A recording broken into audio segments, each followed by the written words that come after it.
Good morning everyone. आज मैं आपके साथ एक बहुत ही महत्वपूर्ण सूचना शेयर करना चाहूँगी, जिसमें सबसे पहले मैं ये बताना चाहूँगी कि जो पीसीएस 2021 की परीक्षा होगी, उसमें एसडीएम का कोई पद नहीं है, डिप्टी एसपी के 16 पद हैं। तो उत्तर प्रदेश लोक सेवा आयोग ने पीसीएस 2021 का विस्तृत विज्ञापन जारी कर दिया है। भर्ती के लिए अभी डिप्टी कलेक्टर यानी एसडीएम पद का अधियाचन नहीं मिला है। तो अब की बार एसडीएम पद के लिए कोई वैकेंसी नहीं है। इसमें बोल रहे हैं कि डिप्टी एसपी के 16 पद हैं।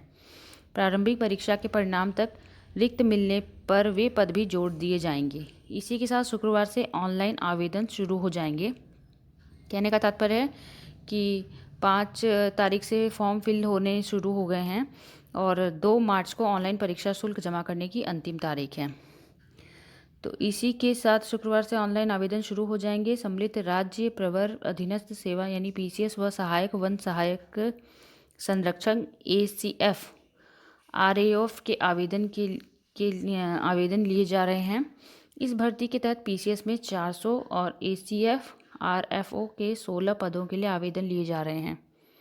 यूपी पीसीएस की ओर से जारी विज्ञापन में अब की एसडीएम का पद नहीं है, जबकि डिप्टी एसपी के 16, एआरटीओ के 4, बीडीओ के 30, वित्त एवं लेखा अधिकारी औद्योगिक विकास विभाग के 8 तथा प्रधानाचार्य राजकीय इंटर कॉलेज के 292 सहित अन्य विभागों के पद निर्धारित हैं।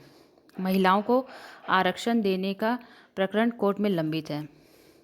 और सबसे बड़ी बात है कि जो आयु सीमा को लेके बच्चों में एक भ्रम पैदा हो रहा था कि क्या आयु सीमा 30 तक कर दी जाएगी, तो अब डाउट क्लियर हो गया है। पीसीएस परीक्षा में चयन के लिए अभ्यर्थियों की आयु सीमा 1 जुलाई 2021 को 21 से 40 वर्ष के बीच होनी चाहिए, यानी आवेदन करने वाले का जन्म 2 जुलाई 1981 से पहले और 1 जुलाई 2000 के बाद का नहीं होना चाहिए। वह जन्म उसका 2 जुलाई 1981 से पहले और 1 जुलाई 2000 के बाद का नहीं होना चाहिए। यानी जो न्यूनतम आयु सीमा है वह 21 है और जो अधिकतम आयु सीमा है वह 40 है। और दिव्यांगों के लिए अधिकतम आयु सीमा 55 वर्ष तय की गई है। तो अब की बार जो केवल लिखित परीक्षा से जिन पदों का चयन होगा उसको मैं एक बार बता देती हूँ।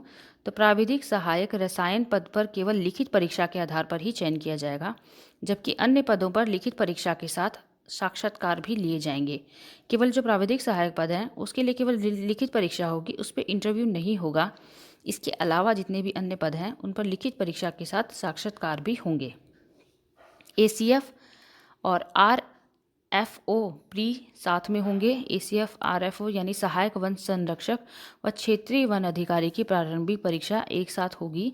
अभी वन विभाग के 16 पद घोषित हैं।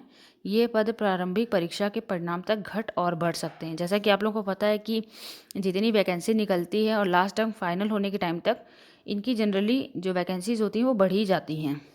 तो प्रारंभिक परीक्षा में कुल मिला के 29 विषय होंगे। एक बार मैं बता देती हूँ कि रक्षा अध्ययन, समाज कार्य, कृषि अभियांत्रिकी, अरबी, फारसी जैसे विषय इसमें शामिल नहीं किए गए हैं। बच्चों की काफ़ी दिनों से मांग थी कि इन विषयों को भी पीसीएस की मुख्य परीक्षा में शामिल किया जाए, लेकिन अब की बार भी ये विषय शामिल नहीं किए गए हैं। पीसीएस एसीएफ आरएफओ 2021 की प्रारंभिक परीक्षा 29 विषयों में कराई जाएगी, जिसमें रक्षा अध्ययन, समाज कार्य, कृषि अभियांत्रिकी, अरबी व फारसी जैसे विषय शामिल नहीं किए गए हैं। रक्षा अध्ययन का मामला हाईकोर्ट में लंबित है। अभ्यर्थी 5 विषयों को शामिल करने की मांग कर रहे थे। वहीं प्रारंभिक परीक्षा में 13 गुना अभ्यर्थियों को पास किया जाएगा। साक्षात्कार में पद के सापेक्ष सिर्फ 2 गुने अभ्यर्थियों को बुलाया जाएगा। इसको भी लेके काफ़ी विद्यार्थियों ने विवाद किया था कि जो 13 गुना अभ्यर्थियों को बुलाने को 18 गुना बुलाने के लिए कहा था, और साक्षात्कार में पद के सापेक्ष जो सिर्फ 2 गुना अभ्यर्थियों को बुलाया जा रहा है, इसको भी लेके विद्यार्थी असंतुष्ट थे। इसके अलावा जितनी भी कोई अगर महत्वपूर्ण जानकारी मुझे मिलेगी तो मैं आप लोगों के साथ ज़रूर शेयर करूँगी। तो अब तक के लिए इतना ही है। धन्यवाद।